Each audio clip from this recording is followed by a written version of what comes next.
Number 12 है पादप तथा मानव में जनन। क्वेश्चन नंबर पहला है कि निम्नलिखित पर विचार करना है। एक और दोनों सही है।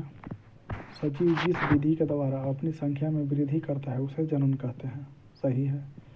पोषण श्वसन के तरह सजीवों को जीवित रहने के लिए जनन की आवश्यकता नहीं होती। सही है। क्वेश्चन नंबर 2 है जब संतति की उत्पत्ति एक एकल व्यवशिष्ट यानी कि सिंगल पेरेंट का द्वारा होता है तब जनन की इस विधि को कहते हैं अलैंगिक।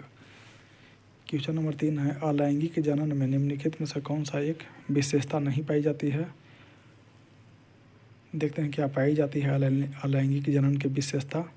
इसमें जीवों की केवल एक व्यवशिष्ट भाग लेता है। सही है। इसमें युग्म भाग नहीं लेता। सही है। इस प्रकार के जनन में समसूत्री या अर्ध समसूत्री या असमसूत्री कोशिका विभाजन ही होता है। सही है। क्वेश्चन नंबर 4 है निषेचन की प्रक्रिया किस प्रकार के जनन में होता है। लैंगिक जनन में होता है। क्वेश्चन नंबर 5 है निम्नलिखित में से कौन सा अलैंगिक जनन की विधि है। तीन में से सभी। अलैंगिक जनन की विधि में पहला विखंडन है, दूसरा मुकुलन है, तीसरा बीजाणु जनन। ये सब अलैंगिक जनन है। क्वेश्चन नंबर 6 किस प्रकार के जनन में जनन जीव का शरीर बिल्कुल गायब हो जाता है। तो 6 का आंसर है विखंडन में। क्वेश्चन नंबर 7 है निम्नलिखित कथनों पर विचार करना है। एक और दो दोनों सही है। अनुकूल परिस्थिति में एक कोशिकीय जीव जनन हेतु विखंडन का सहारा लेता है। सही है। प्रतिकूल परिस्थिति में एक कोशिकीय जीव बहु विखंडन द्वारा प्रजनन करता है। सही है। क्वेश्चन नंबर 8 विखंडन द्वारा अलैंगिक जनन होता है मोनेरा में और प्रोटिस्टा में। क्वेश्चन नंबर 9 मुकुलन द्वारा प्रजनन किस में होता है। ईस्ट में। क्वेश्चन नंबर 10 निम्नलिखित कथनों पर विचार करना है। एक और दो दोनों सही है। विखंडन द्वारा केवल एक कोशिकीय जीव में ही प्रजनन होता है। सही है। मुकुलन द्वारा एक कोशिकीय तथा बहुकोशिकीय दोनों जीव में प्रजनन होता है। सही है। क्वेश्चन नंबर 11 कायिक जनन होता है पौधा में। क्वेश्चन नंबर 12 निम्नलिखित में से कौन सा एक सही नहीं है। देखते हैं क्या सही है। लैंगिक जनन से उत्पन्न संतान में विभिन्नता नहीं पाया जाता है। अलैंगिक जनन से उत्पन्न संतान में विभिन्नता नहीं पाया जाता है। बी है कि विभिन्नता केवल लैंगिक जनन के द्वारा ही उत्पन्न होता है। सही है। एक कोशिकीय जीव में अलैंगिक जनन ही जनन की मुख्य विधि है। सही है। क्वेश्चन नंबर 13 है किस प्रकार के जनन में जनक के शरीर से कलिका निकलती है। तो मुकुलन। क्वेश्चन नंबर 14 बीजाणु जनन अलैंगिक जनन की मुख्य विधि है कौको तथा शैवाल में। क्वेश्चन नंबर 15 है अलैंगिक जनन के दौरान किस प्रकार का कोशिका विभाजन होता है। अर्धसूत्री। क्वेश्चन नंबर 16 है टोरुलेशन की प्रक्रिया का संबंध किस प्रकार के जनन से है। मुकुलन। क्वेश्चन नंबर 17 है कोनिडिया द्वारा अलैंगिक जनन मुख्यतः किस में होता है। कवक में। क्वेश्चन नंबर 18 है कायिक जनन की क्रिया में पौधे के किस भाग में पौधा को उगाया जाता है। उग सकते हैं। तो कायिक जनन की प्रक्रिया में पौधे को किस भाग से पौधा उगाया जाता है। तो जड़ से, पत्ती से और तना से। क्वेश्चन नंबर 19 है निम्नलिखित में से कौन सा पौधा के तने के माध्यम से प्रजनन करता है। तो गुलाब। क्वेश्चन नंबर 20 है केले में कायिक जनन होता है प्रकंद से। क्वेश्चन नंबर 21 है निम्नलिखित में से किस एक को विखंडन द्वारा पुनः उत्पन्न किए जा सकते हैं। स्पाइरो गाइरा को। क्वेश्चन नंबर 22 है कि निम्नलिखित में से कौन सा एक अलैंगिक जनन की विधि नहीं है। तो बीज बोना। अलैंगिक जनन में है मुकुलन, दाब लगाना और लेयरिंग। क्वेश्चन नंबर 23 है कि ईस्ट के शरीर से निकलने वाला मुकुलन किस प्रकार का होता है। एक कोशिकीय या बहुकोशिकीय। क्वेश्चन नंबर 24 है, कैलस का निर्माण किस प्रकार के प्रजनन में होता है? ऊतक संवर्धन। क्वेश्चन नंबर 25 है, अजूबा पौधा में कायिक जनन किसके द्वारा होता है? यानी कि ब्रायोफिल्म पौधा में कायिक जनन पत्ती के द्वारा होता है। क्वेश्चन नंबर 26 है, बैक्टीरिया तथा प्रोटोजोआ जीव अनुकूल परिस्थिति में किस प्रकार के जनन करते हैं? तो समद्विवीय विखंडन। बैक्टीरिया और प्रोटोजोआ समद्विवीय विखंडन प्रजनन करते हैं। क्वेश्चन नंबर 27 है कि राइजोम और धक्कंद जैसे भूमिगत तना क्यों विकसित होता है? वृद्धि प्रजनन के लिए। क्वेश्चन नंबर 28 है, जीवन चक्र की दृष्टि से पौधे का सबसे महत्वपूर्ण भाग है फूल। क्वेश्चन नंबर 29 है, निम्नलिखित में से कौन द्विलिंगी जीव के उदाहरण है? टेपवर्म, स्पंज और जोंक। क्वेश्चन नंबर 30, निम्नलिखित कथनों पर विचार करना है, केवल एक सही है। एक पूर्ण पुष्प में 4 चक्र होता है, सही है। क्वेश्चन नंबर 31, फूल का कार्य है इनमें से सभी। परागकण तथा अंडों का उत्पादन करना फूल का काम है।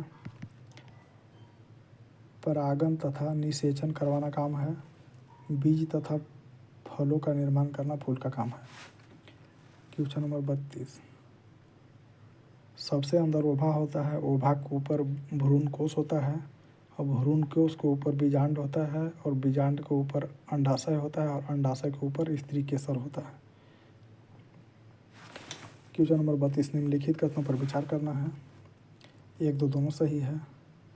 बाह्य दलपुंज तथा दलपुंज फूल के सहायक भाग है, सही है।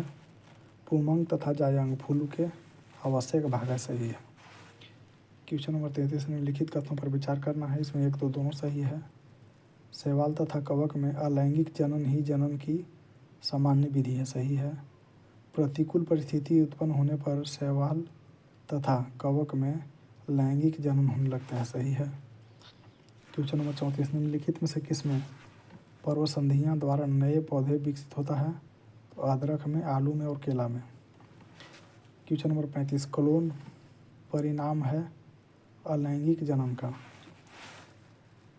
क्वेश्चन नंबर 36, बांस में कायिक जनन किसके द्वारा होता है? प्रकंद। क्वेश्चन नंबर 37, निम्नलिखित में से कौन सा एक लिंगाश्रयी पौधा नहीं है? नारियल। खजूर, पपीता और शहतूत सब एक लिंगाश्रयी पौधा है। क्वेश्चन नंबर 38, सिकोया वृक्ष की आयु होता है 3000 से 4000 वर्ष। क्वेश्चन नंबर 39 है कि पराग उत्पन्न होता है परागकोश में। क्वेश्चन नंबर 40, 1 और 2 दोनों सही नहीं है। क्वेश्चन नंबर 41, निम्नलिखित में से स्त्री केसर का भाग नहीं है? तंतु नहीं है। वर्तिकाग्र और अंडाशय सब स्त्री केसर का भाग है। क्वेश्चन नंबर 42, निम्नलिखित में पुंकेसर का भाग नहीं है? बीजांड पुंकेसर का भाग नहीं है, लेकिन योजी, परागकोश और तंतु सब पुंकेसर का भाग है। क्वेश्चन नंबर 43, निम्नलिखित में से कौन सा एक सही नहीं है? देखते हैं क्या सही है। परागकोश एक चतुष्कोणीय संरचना है, सही है।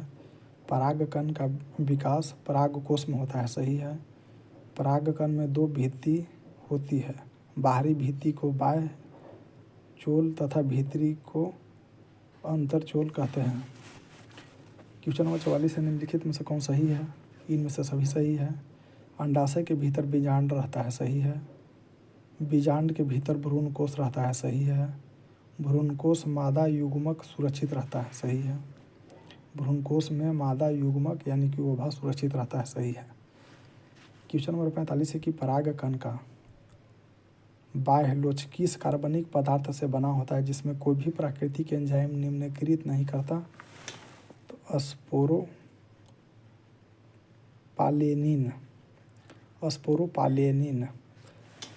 क्वेश्चन नंबर 46 है, निम्नलिखित में से कौन सा एक सही नहीं है? देखते हैं क्या सही है। पौधा की कई प्रजाति का परागकण मनुष्य में एलर्जी पैदा करता है, सही है। परागकण पोषक तत्व से भरपूर होता है। इनमें प्रोटीन, खनिज लवण तथा विटामिन बी भरपूर मात्रा में पाया जाता है। सही है। परागकणों को द्रव नाइट्रोजन में रहकर संरक्षित किया जाता है। सही है। क्वेश्चन नंबर 47 स्त्री केसर का आधारीय भाग जो पुष्पासन से जुड़ा होता है उसे कहते हैं अंडाशय। क्वेश्चन नंबर 48 युगतांडपी जयांग किसे कहते हैं? जयांग में स्त्री केसर एक दूसरे से जुड़े रहते हैं। क्वेश्चन नंबर 49 परागकण का परागकोश से निकलकर पुष्प के वर्तिकाग्र तक पहुंचने की क्रिया को कहते हैं परागकण। क्वेश्चन नंबर 50 है परागन यानी कि पोलिनेशन है परागकोश से सिस्टमा तक पराग का संचरण। क्वेश्चन नंबर 51 है जब एक ही पुष्प के परागकण उसी पुष्प के वर्तिकाग्र पर पहुंचता है या उसी पौधा के अन्य पुष्प के वर्तिकाग्र पर पहुंचता है तो इस परागकण को कहते हैं स्वपरागन। क्वेश्चन नंबर 52 है निम्नलिखित कथनों में पर विचार करना है। एक और दोनों सही है। पहला है स्वपरागन केवल उभयलिंगी पुष्प में होता है। पर परागन एक लिंगी पुष्प के साथ साथ उभयलिंगी पुष्प में भी होता है। सही है। क्वेश्चन नंबर 53 कुछ पुष्प के परागकोश एवं वर्तिकाग्र के बीच कुछ प्राकृतिक रोध होता है जिसके कारण परागन मुश्किल होता है या होता ही नहीं, उसे कहते हैं हरकोगैमी। क्वेश्चन नंबर 54 है जब एक ही पौधा के एक पुष्प के परागकोश से परागन का उसी पौधा के दूसरे पुष्प की वर्तिकाग्र में स्थानांतरण कहलाता है स्वयुग्मन। क्वेश्चन नंबर 55 है जो परागकण बंद पुष्प में होता है उसे कहते हैं कलिस्टोगैमी। क्वेश्चन नंबर 56 है पक्षियों द्वारा परागकण की प्रक्रिया को क्या कहा जाता है? ऑर्निथोफिली। क्वेश्चन नंबर 57 है निम्नलिखित जैसे कौन सुमेलित नहीं है? देखते हैं क्या सुमेलित है। कीट को एंडोमोफिली, जल में पराग को कहते हैं हाइड्रोफिली और वायु के पराग को कहते हैं एनीमोफिली। क्वेश्चन नंबर 58 कीट परागित पुष्प में निम्नलिखित में से कौन सी विशेषता पाई जाती है? इनमें से सभी। पुष्प बड़ा रंगीन होता है तथा उसका परागन बड़े आकार का होता है। सही है। पुष्प सुगंधित होता है तथा उसमें पर्याप्त मात्रा में मकरंद पाए जाते हैं। सही है। वर्तिकाग्र का सतह चिकना, रुक्ष तथा चिपचिपा होता है। सही है। क्वेश्चन नंबर 59 चमगादड़ के द्वारा होने वाले पर परागन को कहते हैं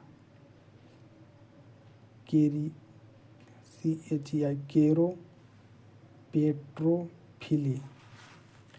क्वेश्चन नंबर 60 सेलम तथा कदम्ब के पेड़ में परागन का माध्यम है चमगादड़।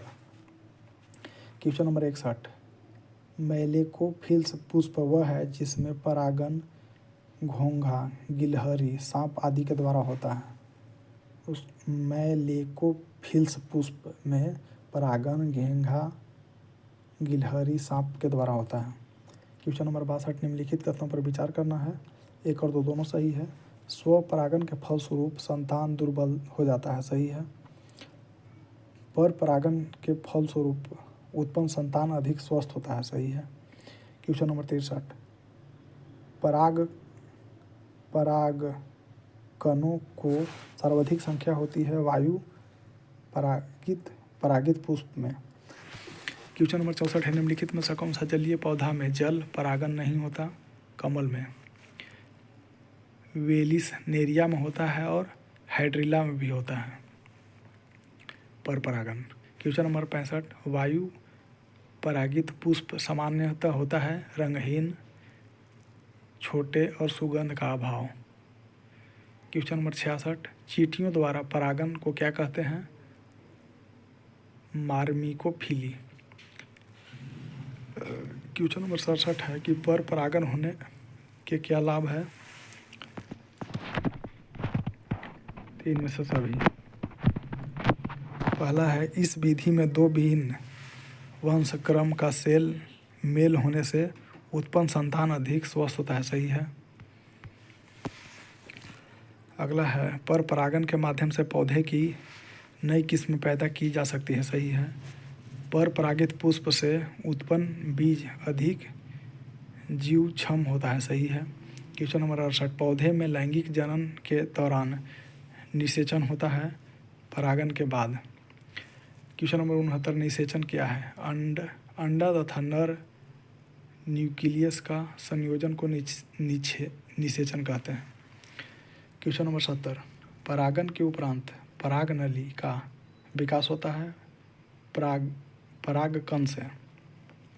क्वेश्चन नंबर 71 है कि निषेचन के उपरांत फल का विकास किससे होता है? अंडाशय से। क्वेश्चन नंबर 72, निषेचन के उपरांत बीजों का विकास किससे होता है? बीजांड से। क्वेश्चन नंबर 73 है कि भ्रूण किसमें मिलता है? बीज में। क्वेश्चन नंबर 74, किसी द्विलिंगी या उभयलिंगी पुष्प में यदि पुंमंग एवं जायांग अलग अलग समय पर वयस्क बनता है तो इस प्रक्रिया को कहा जाता है डिकोगैमी। क्वेश्चन नंबर 75, पौधे में लैंगिक जनन के दौरान घटनाओं का सही अनुक्रम निम्नलिखित में से कौन है? परागण, इसके बाद निषेचन, इसके बाद युग्मनज का विभाजन, भ्रूण का बनना, पौधा, इसके बाद लास्ट में पौधा बनता है।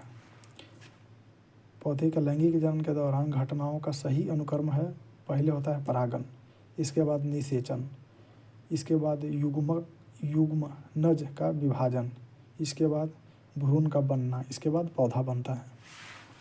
क्वेश्चन नंबर 76 है, पौधे के निषेचन के उपरांत अंडकोशिका यानी कि एक सेल किसका निर्माण करता है? तो युग्मज यानी जाइगोट का। पौधे के निषेचन के उपरांत एक सेल जाइगोट का निर्माण करता है। क्वेश्चन नंबर 77, पौधे में बिना निषेचन के जब फल का निर्माण होता है तो उसे कहते हैं अनिषेक फलन और पार्थिनोकॉर्पी। पौधे के बिना निषेचन के जब फल का निर्माण होता है उसको कहते हैं अनिषेचक फलन और पार्थिनोकॉर्पी। क्वेश्चन नंबर 78, निम्नलिखित में से कौन सा अनिषेक फल है? संतरा, केला और अंगूर। क्वेश्चन नंबर 79, पौधे में बिना निषेचन के ही अंडाशय फल में परिवर्तित हो जाता है तो उसे कहते हैं पार्थिनोकॉर्पी। क्वेश्चन नंबर 80, वह प्रक्रिया जिसमें पौधे में निषेचन की क्रिया के बाद बीजों का निर्माण शुरू होता है परंतु पौधा बिना निषेचन संपन्न हुए ही बीज पैदा कर लेते हैं, उसे निम्न में से क्या कहा जाता है? असंग जनन, एपोमिक्स कहते हैं, एपोमिक्सिस। क्वेश्चन नंबर 81 है, 1 और 3 इसमें सही है। एक है कि जब एक बीज के अंदर एक से अधिक भ्रूण हो तो उसे बहुभ्रूणता कहा जाता है। सही है। बहुभ्रूणता की खोज लीवेनहॉक ने किया था। सही है। क्वेश्चन नंबर 82, द्विनिषेचन होता है यानी कि डबल फर्टिलाइजेशन आवृत्ति बीजी में होता है। क्वेश्चन नंबर 83, द्विनिषेचन क्या है? एक नर युग्मक का अंड से तथा दूसरे नर युग्मक का द्वितीयक केंद्र से संलयन। 84, निषेचन के बाद बने युग्मनज होता है द्विगुणित। 85 नंबर क्वेश्चन, द्विनिषेचन की खोज किसने किया? नवासचिन ने। क्वेश्चन नंबर 86, निम्नलिखित कथनों पर विचार करना है, इसमें एक दो दोनों सही है। पहला है, जब फूल के अंडाशय फल के रूप में विकसित होता है तो ऐसे फल को सत्य फल कहते हैं। सही है। जब फल का विकास अंडाशय के अतिरिक्त किसी अन्य भाग से होता है तो उसे असत्य फल कहा जाता है। क्वेश्चन नंबर 87, निम्नलिखित में से कौन सा असत्य फल है? तो काजू, सेब, अखरोट असत्य फल है।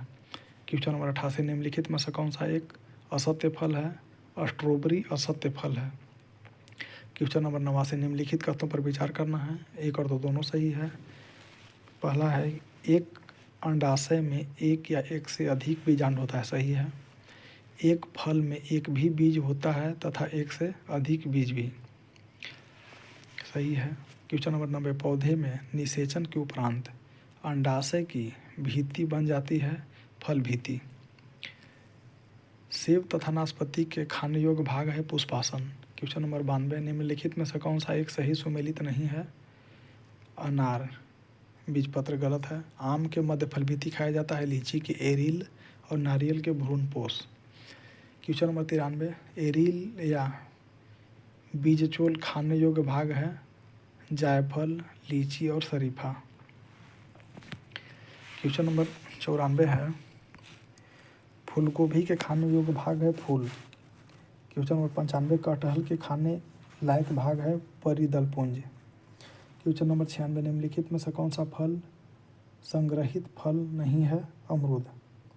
क्वेश्चन नंबर 97 निम्नलिखित में से कौन सा फल पुंज या समूह फल है, शरीफा, स्ट्रॉबेरी और रसभरी। क्वेश्चन नंबर 98 आम, नारियल, सुपारी तथा बेर है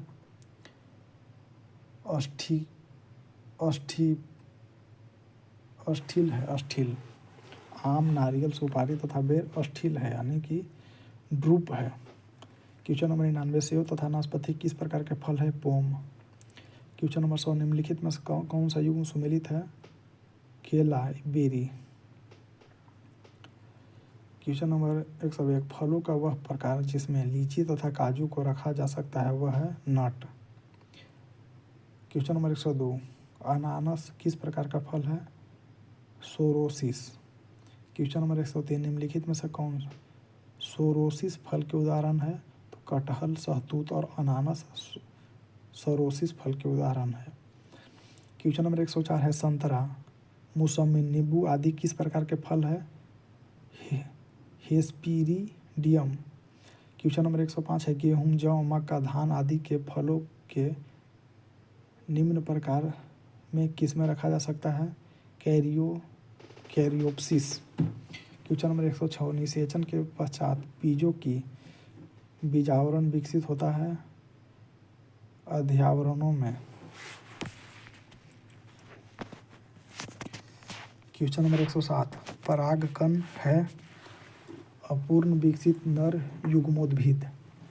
क्वेश्चन नंबर 108 निम्नलिखित में से कौन सा एक उभयलिंगी या द्विलिंगी पुष्प के बारे में सही है, तो उसमें पुंकेसर तथा अंडप दोनों होता है, सही है। क्वेश्चन नंबर 109 संसार का सबसे छोटा पुष्प है बुल्फिया। क्वेश्चन नंबर 110 विश्व का सबसे बड़ा पुष्प है रेफ्लेसिया, 10 से 15 kg का। क्वेश्चन नंबर 111 निम्नलिखित में से किसमें 12 वर्ष में केवल एक बार फूल खिलता है, नीला कुरंजी।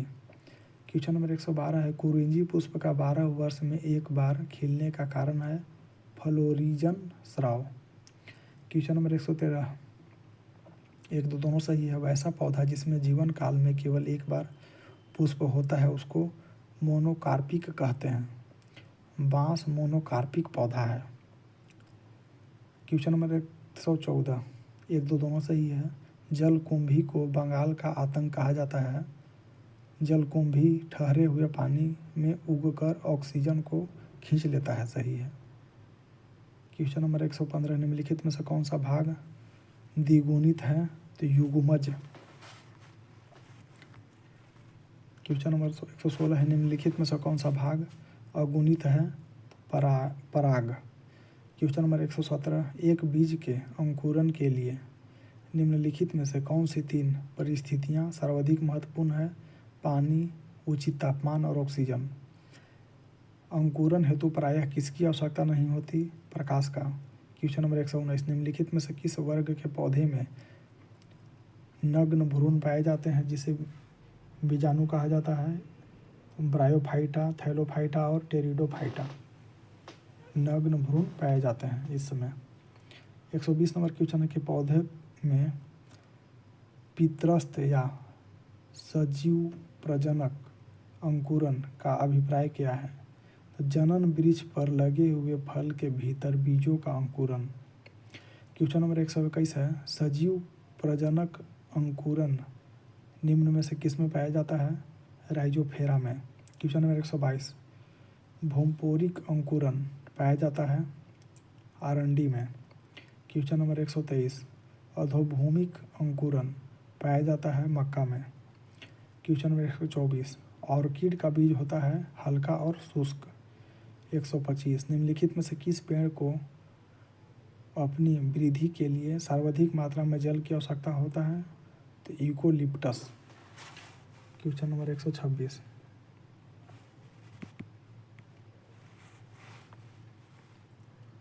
मादा पुष्प के किस भाग में निषेचन होता है? तो अंडाशय में। क्वेश्चन 127, किसी प्रारूपिक पुष्प में अंकुरित होने वाले परागकण बीजांड में पहुंचने से पहले जायांग में कई भाग से गुजरते हैं। नीचे जायांग के भागों को सूची विभिन्न संयोजन में दी गई है। उस संयोजन को चुनिए जो पराग नली पथ यात्रा का सही अनुक्रम है। तो वतिकाग्र के बाद वत्रिका, उसके बाद अंडाशय में जाता है। क्वेश्चन नंबर 128, बीजों को किस स्थिति में संरक्षित किया जा सकता है? गर्म और शुष्क स्थिति में।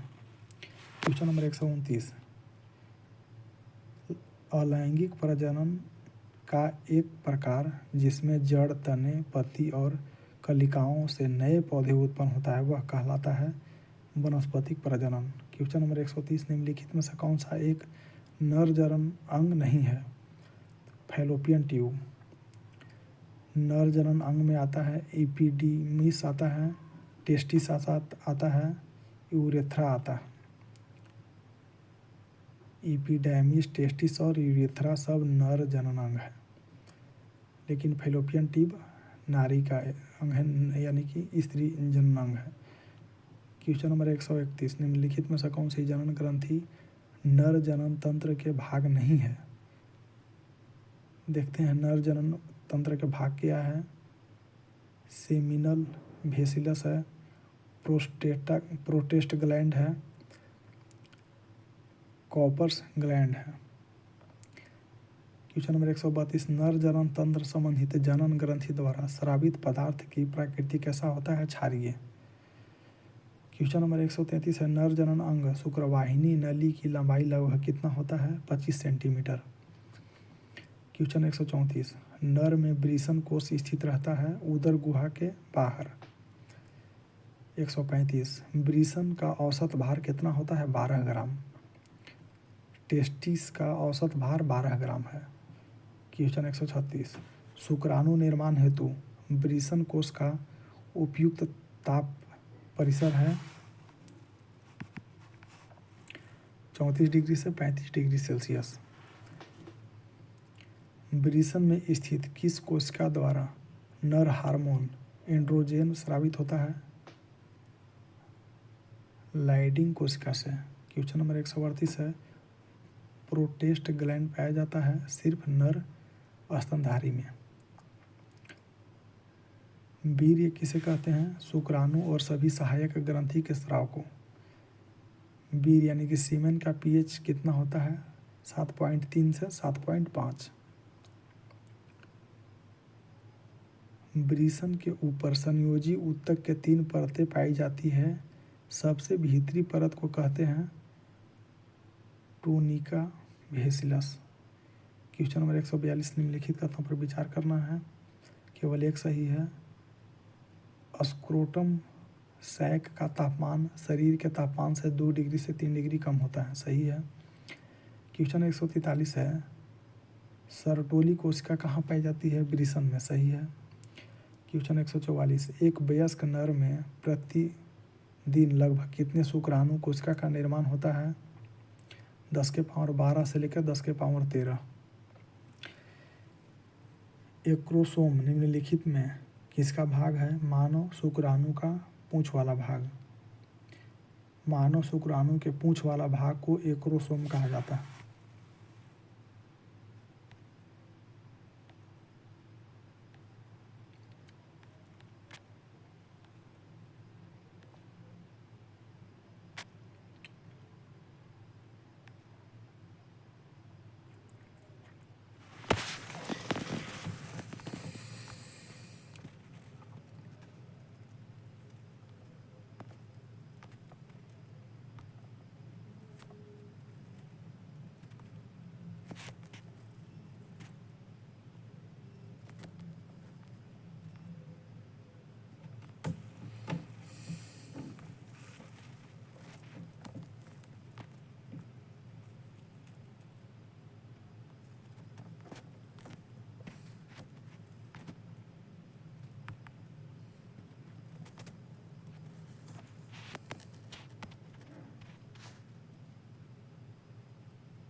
क्वेश्चन नंबर 146 है, वृषण में तैयार शुक्राणु का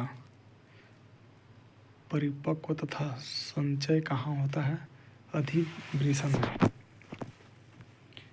क्वेश्चन नंबर 147 है, जनन अंगों का विकास किस भ्रूणीय परत से होता है? एंडोडर्म। क्वेश्चन नंबर 148 है, प्रोटेस्ट ग्रंथि कहाँ स्थित होता है? मूत्र मार्ग के चारों ओर। क्वेश्चन 49, निम्नलिखित में से कौन एक युग्मज है? शुक्राणु तथा अंडाणु दोनों। युग्मकों में गुणसूत्र की संख्या कितना होता है? 23। शुक्राणु कोशिका के किस भाग में माइटोकॉन्ड्रिया उपस्थित रहता है? तो मध्य भाग में। क्वेश्चन 152, फर्टिलाइजिंग प्रोटीन कहाँ पाए जाते हैं? शुक्राणु के सतह पर। क्वेश्चन 153, निम्नलिखित में से कौन सा एक सतह सही नहीं है? सही देखते क्या है? शुक्राणु को नर युग्मक कहा जाता है, सही है। अंडाणु को मादा युग्मक कहा जाता है, सही है। क्वेश्चन 154, 1, 2 दोनों सही है। शुक्र जनन की क्रिया 11 से 13 वर्ष के नर के वृषण में स्थित शुक्राणु जनन नालिका में प्रारंभ होता है, सही है। अंड जनन की क्रिया 9 से 11 वर्ष के मादा के अंडाशय के फॉलिकल में प्रारंभ होता है, सही है। क्वेश्चन 155, निम्नलिखित में से कौन मादा जनन अंग है? तो ऑल ऑप्शन सभी है मादा जनन। ओवरी, यूट्रस और ओविडक्ट सब मादा जनन अंग है। क्वेश्चन 156, निम्नलिखित में से कौन एक मादा जनन अंग नहीं है? देखते हैं क्या है। वैजाइना, फलोपियन ट्यूब और ओवरी सब मादा जनन अंग है, लेकिन सेमिनल वेसिलस नर जनन अंग है।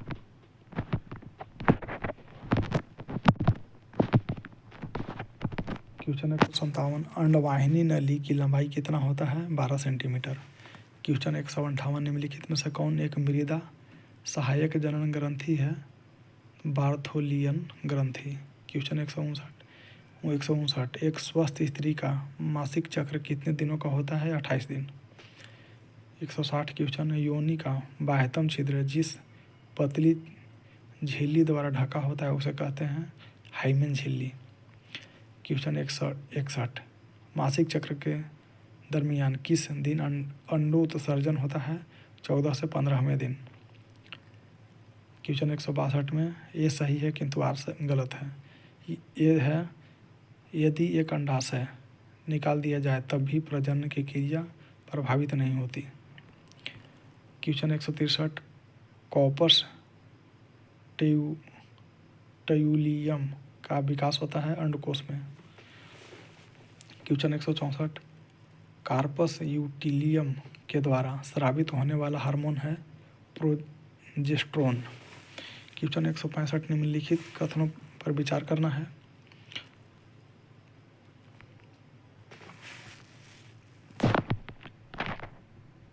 इसमें केवल 3 सही है। मासिक चक्र 12 वर्ष से 15 वर्ष की आयु में प्रारंभ होकर 45 से 50 वर्ष की उम्र तक चलता रहता है, सही है। क्वेश्चन नंबर 166, एक स्वस्थ महिला का पूरे जीवन काल में उत्पन्न कुल अंडों की संख्या 400 होता है, सही है। क्वेश्चन 167, शुक्राणु तथा अंडाणु के संयोजन क्या कहलाता है? निषेचन। क्वेश्चन 168, मानव एवं अन्य स्तनधारियों में निषेचन की क्रिया संपन्न होता है फलोपियन नालिका में। क्वेश्चन 169, नर युग्मक तथा मादा युग्मक के संयोजन से बनता है युग्मजन यानी कि जायगोट। क्वेश्चन 170, भ्रूण की 16 कोशिका वाले अवस्था को कहते हैं मोरूला। क्वेश्चन 171, निषेचन के कितने